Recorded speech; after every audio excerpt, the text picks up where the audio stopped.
Hello Guardians, it is Ebontis here for another weekly reset video. It is April 4th and the challenge mode we have moved over to Vault of Glass, so we'll get to that in a little bit.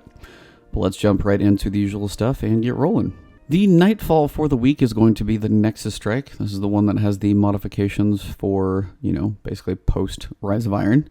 And the modifiers we've got are Arc Burn, Specialist, Juggler, and Ironclad. So definitely going to have to mix up your ammo usage because while Specialist is going to be great for some bosses and some big enemies, snipers are going to hit like trucks. You're going to have to mix it up a little bit. Nice thing is I did get my Fang of Ear Ute from Crota, so I've got a couple options when it comes to a nice arc sniper rifle or arc scout rifle. So a little bit of arc damage there as well. Ironclad will be annoying as more enemies have shields, but outside of that one we should be able to manage pretty reasonably. We'll have to see how the boss room goes, but I'll get that video up later. Next, we come to the Siva Crisis Heroics. We've got Solar Burn, Brawler, and Chaff. So you can punch like crazy. Bring all your solar weapons you want. If you got Abyss Defiant, that one will help you out as well. If you finish the Vault of Glass and you get Vision of Confluence, well, you can have a ton of fun in here. Chaff, of course, no radar, but, just keep your head on a swivel and talk to your team. You're at least with other people, so shouldn't be too bad. Just try not to get overwhelmed by too many guys in one little area. For the weekly story playlist, Mars and Venus are your two options, so it will be kind of the second half of the vanilla campaign. Modifiers we've got this week are Solar Burn and Catapult, so keep that in mind. Bring all your solar stuff with you. Unfortunately, you are going to be against Cabal for part of this, so Solar Burn is going to be one thing to watch out for. Other than that, I think it should be manageable. Use all your grenades you can. Catapult will keep them coming, so have some fun with those. For Challenge of Elders, we've got a decent run this week. Should be some fun after we get a couple guns. You've got Precision Kill bonus for your main bonus modifier, and you've got Solar Burn and Trickle.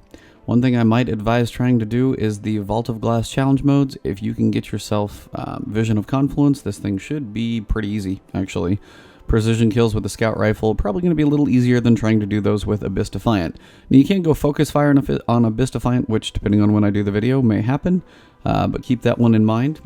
The bosses that you're going to have are the Seditious Mind, that is the Taken Vex Hydra. Then you're going to have Noruisk, that is the Taken Cabal.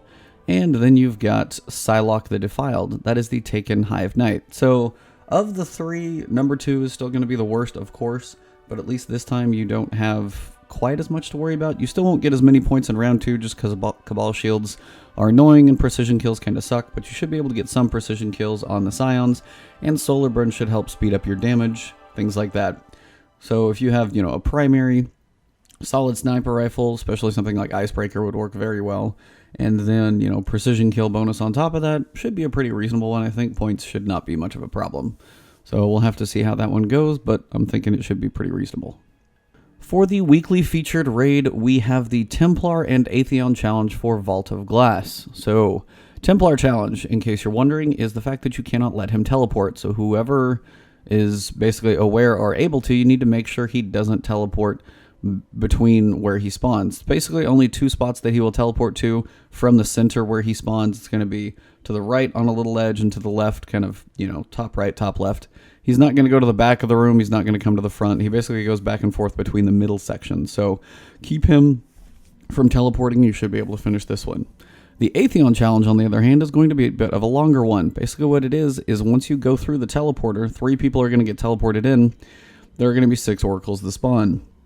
Every time this happens, like every round you go through it, one person has to kill each oracle. So basically you have to kill a couple, run straight out, get cleansed. Whoever's holding the relic needs to make sure and kill one of the oracles. And then on top of that, you need to cycle people in who can actually kill the other oracles. So it definitely will help to have a weapon that has oracle killing bonus on it. Something from what you've done so far, hopefully Templar or, anything else drops one of those. So that will be a nice benefit for you if you've got it. Something that else also used to work was Super Good Advice. So if you have that, I don't know if I'd want to give up my damage of like Galahorn or something by switching over to that one, but just consider that one if you're having some struggles with it. But again, every round when you get teleported in, each person, all 6 of your team, not the 3 who get teleported in, all 6 of you have to kill 1 oracle and 1 oracle only. So do that one, come on out, get the damage phase on Atheon, and then rinse and repeat. Miss Tyra Karn this week doesn't have anything great in the world of artifacts for stats related. We've got the Memory of Fellwinter, as you can see with Intellect on it, so kind of a throwaway stat roll there. Lose your super but gain 1 extra grenade and melee charge, small boost to stats, and orbs grant melee and grenade energy. So you don't need Intellect, so this one's kind of a throwaway on the stats. Secondly, we've got Memory of Timer. Melee attacks on minions in the darkness have a chance to temporarily turn that target against its allies. Now it is a discipline strength roll, which is fine for some strength, but unfortunately the roll is pretty crappy. It's about 80%. Then we come to the Memory of Perun. Full Intellect roll, about 75%, about as low as I've seen for a while.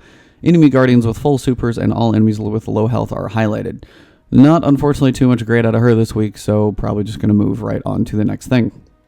For your Iron Lord bounties for the week, and if you still haven't got that Thorn quest kicked off, this is the place to do it. We've got Together We Rise, complete public events in the Plaguelands, Archon's Forge Dregs, Archon's Forge Captains, and Archon's Forge Shaxx. So pretty much go to Archon's Forge and you will do all of these because Archon's Forge still counts as public events, and then you just have to have those different enemy types come up. So if you want to knock out some of these bounties, Archon's Forge, place to do it for the week. Next we come to the weekly elite bounties from Commander Zavala. Good old Strike Elite as usual, gold tier, silver tier, or bronze tier medals achieved on strikes. Then you've got Sunrise, gold tier medal on Nightfall before time expires.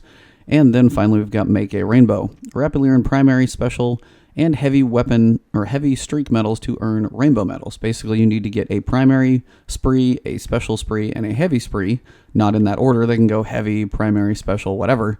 But you need to get those 3 basically in sequence back to back, like one then the other, whatever order, and then you get a rainbow medal. So we'll have to see if there's a good place to do that.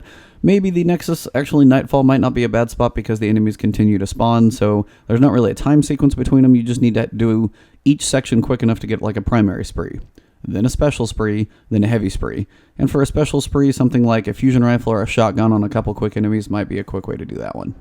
The weekly Crucible playlist is going to be zone control, so capture the zones and hold those to win. The only way you get points is by holding zones. Now, of course, you have to, eliminate other guardians to be able to continue to hold those zones, but you do not get points for kills. It's only points for holding those zones, and it's over time based, so the longer you hold them, the more points you're going to get. And then we've got the 2 6v6 modes that are going to pair up with Shaxx's weekly bounties. We've got Clash, so just all-out team warfare, 6v6 team deathmatch. And then we've got Rift, collect the spark and ignite the enemy's rift. Do need to do a little bit of a rift for your record book, so this might be a week to try it out and see if you can get some of that stuff knocked out. As for Shaxx weekly bounties, they do pair up with the 2 6v6 modes in the Crucible Director. We've got Back to Basics, good old kills in Clash match type, 7 match completions, 50 kills, 25 assists, and 25 ability kills. So unfortunately we don't have Mayhem or anything, so this one may take a little longer to knock out. And then you've got a game of Rift. Exercise your skills in Rift, 7 match completions, 50 primary kills, 25 assists, and stopping the runner once. Good way to stop the runner, find a very powerful super and just try and find him as he runs and just blow him away. Be it hammers, golden gun, void bomb, something like that that's just kind of a quick one-shot. It's usually the best way to try and do that one. As for the Crucible Quartermaster, they now have some bounties as well that will reward you some weapons kind of specifically based on their weapon type. So we've got the Burst of Victory. Use pulse rifles to defeat opposing guardians in the Crucible, and you get a chance, I think, at pulse rifles as a reward. And same goes as follows. Ion Victory. Use scout rifles to defeat 50 kills. We've got fusion rifles for 25 kills, sidearms for 25 kills, and then we've got heavy weapons for 15 kills. Each one of the special, I think, and potentially primary will basically, hopefully, I've heard, match up for a chance to get a weapon of that type. I haven't tested yet, so I need to still. If anybody has to comment below, please do. But from what I heard, like a hand cannon bounty was supposed to have a chance for you to get Ice Luna. I don't know if they're linked that closely or if it's just a chance at a weapon from the Crucible. So we'll have to see how specific they get, but heavy weapons is probably across the board on both. And that should wrap it up for the weekly reset, guys. Thank you for tuning in. Of course, if you have any questions, comments, more things you'd like to see, I'll try and do a separate video each week for the vendor rolls. I didn't get to it last week, just trying to catch up with some things, but try and do a weekly reset video for the vendor rolls as well for you guys. So if there's anything that really stands out to me, I'll point it out to you. Other than that, hope you enjoyed the video. Drop that like below if you did. If you didn't, hit that dislike button, I understand, but try and leave a comment below. I'd love to know what I can do to make these videos better for you. And outside of that, subscribe to the channel if you want to keep the content coming your way. And if you want those notifications, hit that little alert bell. Have a great morning, noon, or morning, afternoon, or evening, and I will see you guys soon. Have a great one. I will work on Vault of Glass later in the week, probably tomorrow morning. So talk to you guys soon. Nightfall is coming next. Have a good one.